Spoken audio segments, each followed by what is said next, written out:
그러므로 너희는 이렇게 기도하라. 하늘에 계신 우리 아버지여, 이름이 거룩히 여김을 받으시오며. 예로부터 중국, 한국, 이 일본의 한자 문화권에서는 사람의 이름을 함부로 부르지 않았습니다. 사람의 이름을 함부로 부르지 않았던 이유는 그 이름의 대상이 신격화되었거나 아니면 그 이름을 부르는 것을 두려워해서이기도 했고, 특별히 한자 문화권에서는 본명을 부르는 것을 예의에 어긋난다고 생각했습니다. 또한 본명이 알려지면 주술로서 저주하거나 죽일 수 있다는 인식도 있었다고 합니다. 그래서 사용한 방법이 바로 이름 뒤에 자를 부르는 관습이 생긴 것입니다. 여러분께서도 아마 이 관습을 아실 것입니다. 누군가 자신의 조부나 부친의 이름을 묻게 되면 한국에서 좀 예의를 배웠다 하는 사람들은 이렇게 말합니다. 네, 저희 아버지는 서덕자 조자를 쓰십니다. 라고요. 저희 아버지의 이름은 서덕조인데 이를 높여 불러 서덕자 조자를 쓴다고 표현하는 것이죠. 그런데 왜 성씨인 서에는 자를 붙이지 않을까요? 서는 성씨이므로 이를 높이면 나 자신을 높이는 것이기도 하기 때문에 성에는 자를 붙이지 않는 것이지요. 그런데 나중에는 이 자를 붙여 부르는 것도 예의에 어긋나는 것 같아서 아예 별도의 호칭을 만들어 사용했습니다. 우리는 그것을 호라고 합니다. 보통 이름 앞에 붙여 사용하지요. 백범 김구 선생이라 할 때 이름 앞에 붙은 백범이라는 것이 호가 되는 것입니다. 그리고 또 관본이라고 해서 사람이 관직에 오르면 그 관직명을 부르는 것이 한국에서는 예의가 되었습니다. 이것이 지금도 우리의 습관 속에 남아서 우리가 이름을 함부로 부르지 않고 사장님, 회장님과 같은 칭호를 많이 사용합니다. 우리가 서로 간에도 박 사장, 김 사장 이렇게 부르기도 하지요. 한 가지를 더 말씀드리면 피휘라는 것이 있습니다. 여기서 휘자는 꺼리다는 의미로 부르기를 꺼린다는 의미를 가지고 있어서 예로부터 군주나 왕의 이름은 함부로 부르지 않았던 풍습을 일컫는 말입니다. 이 피휘의 간습은 더 어려운 것인데 임금님의 이름으로 사용한 한자는 아예 모든 책과 문장에서 사용할 수 없게 만들었습니다. 예를 들어서 중국 당태종의 이름이 이세민인데 그의 이름에 세민이 세상세와 백성민이었습니다. 그래서 각종 단어에서 이 두 글자가 들어간 단어들을 모두 다른 글자로 대체하는 큰일 아닌 큰일을 했다고 합니다. 얼마나 골치가 아팠겠습니까? 그래서 많은 경우 세자들이 왕으로 즉위하게 되면 그가 사용하던 이름의 한자어를 흔치 않은 한자로 바꾸어 개명을 했다고 합니다. 예를 들어 조선의 태조 이성계의 성자는 이룰성이라는 글자인데 이것은 너무나 많이 사용하는 상용 한자라 이를 다른 한자로 이름을 바꾸었다는 것입니다. 그래서 이성계의 이름이 나중에는 이단이 된 것이죠. 임금님의 이름을 피휘하기 위해서 그렇게 한 것입니다. 이렇듯 우리는 이름을 함부로 부르지 않는 문화에 익숙합니다. 이는 예법이었고 또한 상대방에 대한 존경의 의미였습니다. 오늘 주님께서 가르쳐 주신 기도문에서도 이와 같은 표현이 나옵니다. 너희는 이렇게 기도하라. 하늘에 계신 우리 아버지여, 이름이 거룩히 여김을 받으시오며. 우리 아버지의 이름 또한 거룩히 여김을 받아야 한다고 가르쳐주고 계십니다. 여러분, 우리는 얼마나 여호와의 이름을 귀하고 거룩하게 부르고 계십니까? 산상수훈에서 이렇게 우리들에게 권면합니다. 주님의 이름을 거룩히 여긴다는 것은 지존자에 대하여 이야기할 때 존경심을 가지고 하는 것을 말한다. 그 이름이 거룩하고 지존하시도다. 우리는 어떤 모양으로든지 하나님의 칭호나 명칭을 경솔하게 취급해서는 안 된다. 우리는 기도로서 지극히 높으신 하나님의 알현실로 들어가게 된다. 그러므로 우리는 거룩한 경외심으로 그분 앞에 나아가야 한다. 천사들은 하나님 앞에서 얼굴을 가리운다. 그룹과 빛나고 거룩한 스랍들도 더할 수 없는 존경심으로 하나님의 보좌로 다가간다. 그렇다면 유한하고 죄 많은 존재인 우리는 한층 더 경건한 태도로 우리의 창조주이신 주님 앞으로 나아가야 하지 않겠는가? 그런데 여러분, 우리가 이것에 대해서 때때로 그 영적 중요성을 잊고 말할 때가 종종 있습니다. 사실은 여호와 이름을 함부로 망령되이 부르지 말 것에 대해서는 이미 십계명에 기록하여 말씀해 주셨습니다. 십계명의 셋째 계명에 여호와의 이름을 망령되이 일컬지 말라 말씀하셨던 것이지요. 자, 그렇다면 여러분, 우리는 잠깐 하나님의 이름에 대하여 좀 생각을 해보아야 합니다. 우리가 흔히 사용하는 하나님, 히브리어로는 엘로힘이라는 단어는 신, 즉 초월자, 절대자를 가리키는 총칭어로 보통 명사입니다. 다시 말해서 이것은 이름이 아니라는 것이지요. 신의 특정한 명칭은 곧 신의 이름은 고대 세계에서 그 신의 정체, 속성, 능력과 역할 등을 알려주는 표식으로 이해되어졌습니다. 그래서 성경에 기록된 하나님, 그분은 어떤 분이신가? 바로 그 하나님의 이름이 무엇이냐고 묻는 사건이 성경에 하나 기록되어 있습니다. 우리가 잘 아는 불붙은 가시떨기 나무 가운데서 들리는 하나님의 음성 앞에서 모세가 이렇게 질문을 했던 것이죠. 너희의 조상의 하나님이 나를 너희에게 보내셨다 하면 그들이 내게 묻기를 그의 이름이 무엇이냐 하리니 내가 무엇이라고 그들에게 말하리이까? 이때 하나님께서 모세에게 이렇게 답변하셨습니다. 나는 스스로 있는 자이니라. 너는 이스라엘 자손에게 이같이 이르기를 스스로 있는 자가 나를 너에게 보내셨다 하라. 하나님께서 친히 자기 스스로가 누구이신지, 자신의 이름이 무엇인지를 표현하셨는데 그것이 곧 스스로 있는 자, 곧 여호와라 말씀하셨습니다. 스스로 있는 자. 우리는 이 이름을 통하여 우리가 믿는 하나님이 어떠한 분이신지를 분명하게 깨달을 수 있습니다. 그리고 신과 인간의 구분이 무엇인지를 또한 알 수 있는데요. 창조주와 피조물의 근본적인 차이가 무엇인지를 바로 이 스스로 있는 자라고 하는 하나님의 이름을 통하여 우리는 깨달을 수 있습니다. 우리 원로 목사님이신 김명우 목사님의 설명이 참으로, 이것에 대한 설명이 참으로 인사이트가 있었는데요. 그분께서 설명하시기를 스스로 있는 자란 말의 의미는 그 존재의 원인이 자기 존재 안에 있다는 것입니다. 여러분, 우리 인간들은 그 존재의 원인이 우리 안에 있지 않고 바깥에 있습니다. 우리는 우리의 존재, 곧 생명을 유지하는데 우리 스스로 우리 안에서 생명을 유지할 수 있는 에너지를 만들어내지 못합니다. 우리는 우리 밖에서 에너지를 얻어야 합니다. 그래서 음식을 먹는 것이고 햇볕을 쬐이고 공기를 마시는 것이지요. 우리는 우리 스스로 존재할 수 없는 존재입니다. 그 존재의 시작부터, 곧 태어날 때부터 우리는 그 생명을 부모로부터 물려받아야 하고 살아가는 동안에도 우리는 끊임없이 에너지를 공급받아야 하는 것입니다.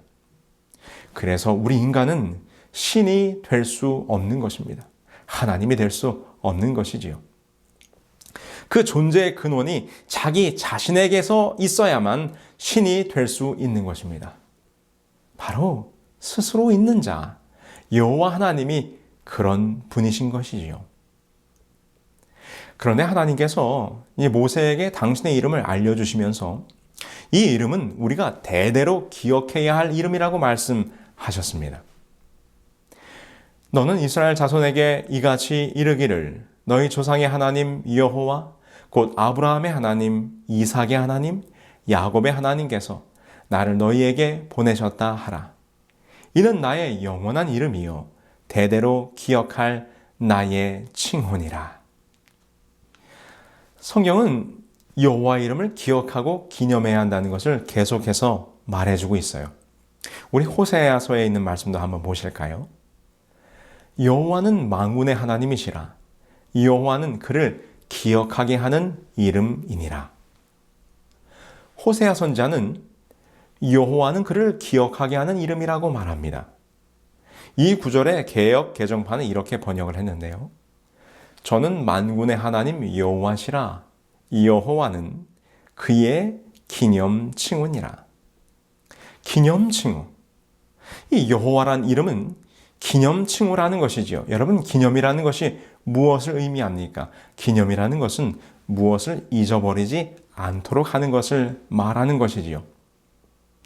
왜 하나님께서는 자신의 이름을 스스로 있는 자 여호와라 알려주시며 이것을 기념하라, 잊지 말고 기억하라고 말씀하셨을까요? 그것은 여호와라는 이름 속에는 사람들이 잊어버리지 말아야 할 중요한 의미가 담겨져 있기 때문입니다. 그러므로 여호와 이름을 망령되이 일컬지 말라고 거룩하게 여기라고 하는 것은 그분의 이름을 부를 때 그분의 이름의 의미를 정확히 알고 이해하면서 여호와께서 정말 누구이신지를 깨달으라는 의미가 그 속에 담겨 있는 것입니다. 내가 믿는 하나님은 스스로 있는 분이라는 사실을 고백하는 것이지요. 그 존재가 어떠한지를 고백하는 것입니다. 그래서 하나님은 거룩하십니다. 구별되었다는 의미이죠.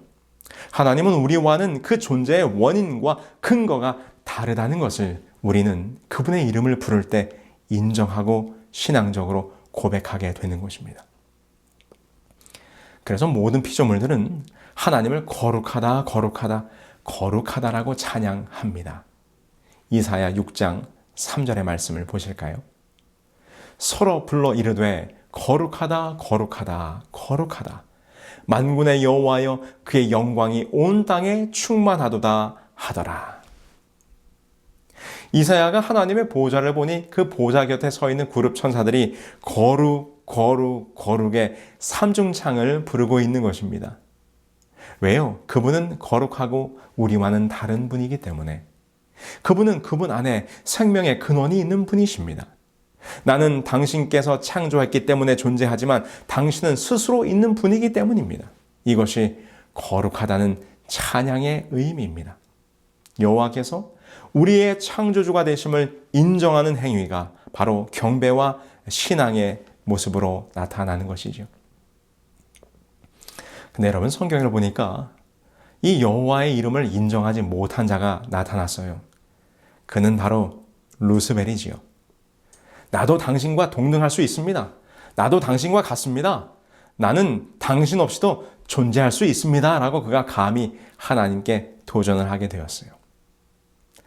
내가 내 마음에 이르기를 내가 하늘에 올라 하나님의 뭇별 위에 내 자리를 높이리라. 내가 북극 지폐의 산 위에 앉으리라. 자, 이렇게 도전하는 사단에게 하나님께서 이렇게 응수하십니다. 그래?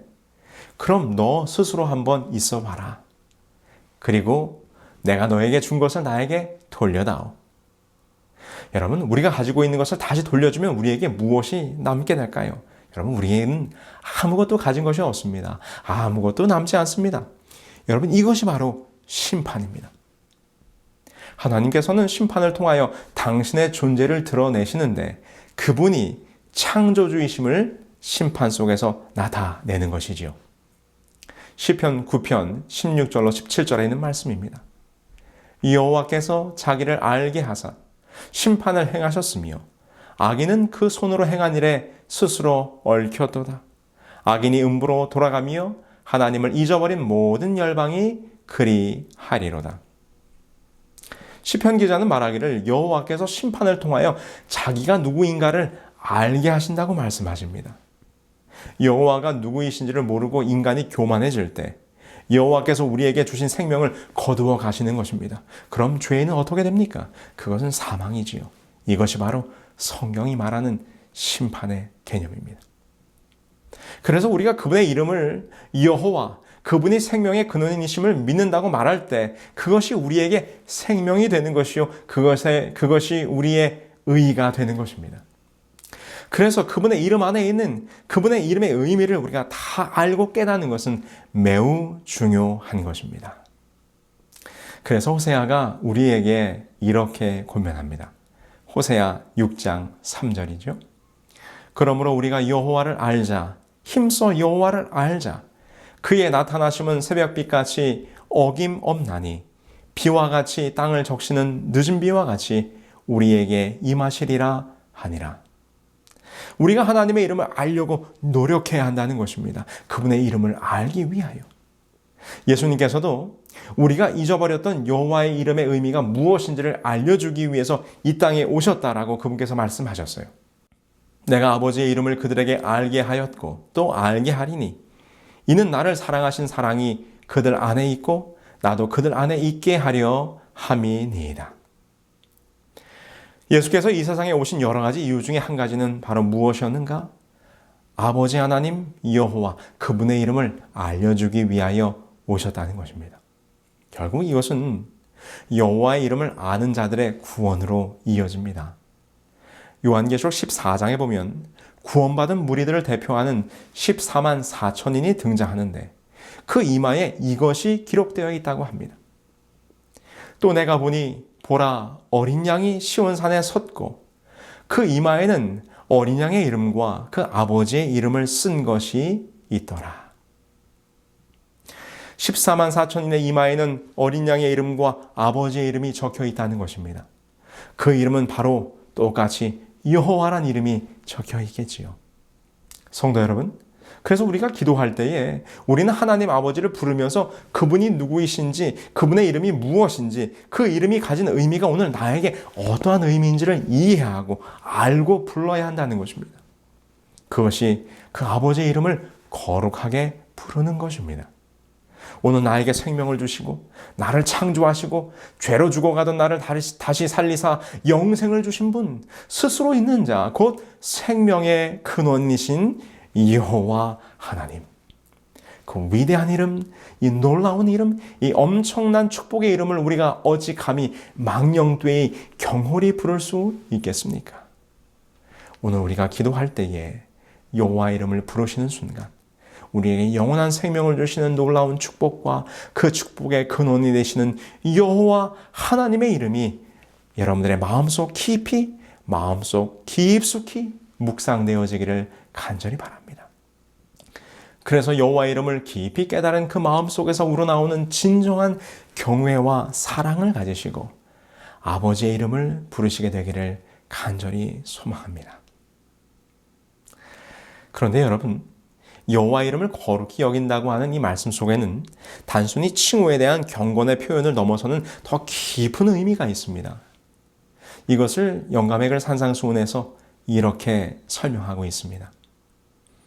그러나 하나님의 이름을 거룩하게 여긴다는 것은 이보다 더 큰 의미가 있다. 우리는 그리스도 당시의 유대인들처럼 하나님에 대하여 외관상으로 최대의 경건을 나타내면서도 그분의 이름을 계속적으로 모독할 수가 있다. 여호와의 이름은 자비롭고 은혜롭고 노하기를 더디하고 인자와 진실이 많으며 악과 과실과 죄를 용서한다. 그리스도의 교회에 관한 것으로 그 성은 여호와 우리의 의라 일컬음을 입으리라는 기록이 있다. 그 이름은 그리스도를 따르는 모든 사람들에게 주어진다. 그것은 하나님의 자녀의 유업이다. 가족은 아버지의 이름을 따라 불리워진다. 선지자 예레미야는 이스라엘이 심한 고난과 환난을 당할 때 우리는 주의 이름으로 일컬음을 받은 자이오니 우리를 버리지 마옵소서 하고 기도하였다.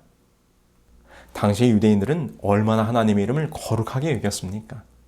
이스라엘 사람들은 하나님의 이름이 너무나 거룩해서 십계명을 범하게 될까 두려워 성경을 읽다가 하나님의 이름이 나오면 안 읽어버렸습니다. 그래서 참으로 웃지 못할 일은 구약 성경에 여호와의 이름이 나타나는 글자는 기록되어 있는데 그것을 어떻게 읽는지를 잃어버렸다는 것이에요. 어떻게 그럴 수가 있는가? 왜냐하면 히브리 문자는 모음이 없어요. 예를 들면 제 이름이 서상규인데 이것을 히브리식으로 쓴다면 시읒, 시읒, 기역 이렇게 씁니다. 유의 모음이 문자로 표기되지 않습니다. 그래서 히브리어는 자음만 기록되어 있기 때문에 그 부모로부터 읽는 법을 배워야 읽을 수 있게 되는 것이죠. 그런데 오랜 세월 하나님의 이름을 나타내는 글자는 토라에 기록되어 있었지만 그것을 어떻게 읽는지는 잊어버린 것입니다. 왜요? 그것을 한 번도 읽질 않았기 때문에. 그래서 그들이 하나님의 이름이 나오면 다른 말로 표현했는데 그것이 아도나이라는 말이에요. 곧 주님이라는 뜻이지요. 그럼 지금 우리가 성경에 나오는 하나님의 이름을 여호와라고 읽는 것은 무엇인가? 그것은 서기 6세기경 히브리 글자를 읽을 수 있도록 발음 기호를 만들면서 이 아도나이의 모음을 야훼의 자음에 붙여 읽은 것이 오늘날 여호와 곧 야훼가 된 것입니다. 그래서 그 전에 하나님의 이름이 무엇인지는 우리는 도무지 알 수가 없습니다. 여러분, 이것이 무엇을 의미합니까? 유대인들이 율법적으로 예식적으로는 여호와의 이름을 거룩하게 여기기는 했지만 그러나 그의 삶 속에서는 여호와의 거룩함을 드러내는 삶을 살지 못했다는 것입니다. 산상수훈에서 이렇게 우리들에게 계속해서 권면합니다. 이 이름은 하늘의 천사들에 의하여 타락하지 않은 세계의 거민들에 의하여 거룩히 여김을 받는다. 이름을 거룩하게 하옵시며 라고 기도할 때 그대는 그 이름이 이 세상에 의해서도 그렇지만 그대 자신에 의해서도 거룩히 여김을 받도록 간구한다. 하나님께서 사람들과 천사들 앞에서 그대를 당신의 자녀로 인정하셨으므로 일컫는 바 그 아름다운 이름을 손상하지 않도록 기도하라. 하나님께서는 그대를 당신의 대리자로 세상에 보내신다. 그러므로 생활 하나하나에서 하나님의 이름을 나타내야 한다. 이러한 간구를 드리려면 하나님의 품성을 소유하지 않으면 안 된다. 만일 생활과 품성으로 하나님의 생애와 품성을 나타내지 않으면 그대는 그분의 이름을 거룩하게 할 수 없고 그분을 이 세상에 나타낼 수 없다. 그대는 오직 그리스도의 은혜와 의를 받아들임으로써만 이 일을 할 수 있다. 여러분, 우리를 당신의 자녀로 삼아 주셨으므로 우리는 하늘 아버지의 아들과 딸들로서 살아야 합니다. 오늘 우리의 모든 삶이 누구의 자식인가를 드러내는 일이라는 것이지요. 네 집 자식인가? 저희 동네 낡은 터 전체 가구가 60호밖에 안 되는 작은 마을. 제가 무슨 행동을 어떻게 하는지 동네 사람들이 다 압니다. 서신의 큰 아들. 여러분들은 누구의 아들이며 누구의 딸들이십니까? 우리가 우리 아버지의 이름을 거룩히 여기며 하는 기도란 우리의 삶에서 거룩한 아버지의 아들 그리고 딸 곧 자녀됨의 모습이 드러나는 생활을 하는 것을 말하는 것입니다. 이것이 진정한 아버지의 이름을 거룩히 여기는 기도가 되는 것이지요. 우리의 실생활 속에서는 그리스도인인지 아닌지 모를 정도로 살면서 기도할 때만 아버지여 이름이 거룩히 여김을 받으시오며 라고 기도하는 것은 참된 기도가 아니라는 것입니다. 그런 기도는 유대인들의 가식적이고 이중적이며 다른 사람들 앞에 보이기 위한 기도와 다를 바가 없다는 것입니다.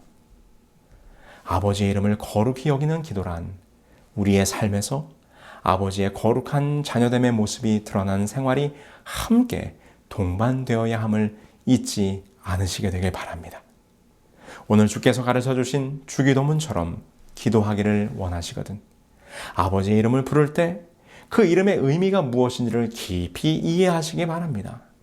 우리 아버지의 이름이 거룩히 여김을 받게 하시는 기도를 드리기 원하시거든 우리의 삶이 이 거룩한 아버지의 자녀가 되도록 살아가시기를 간절히 바라면서 말씀을 마치겠습니다.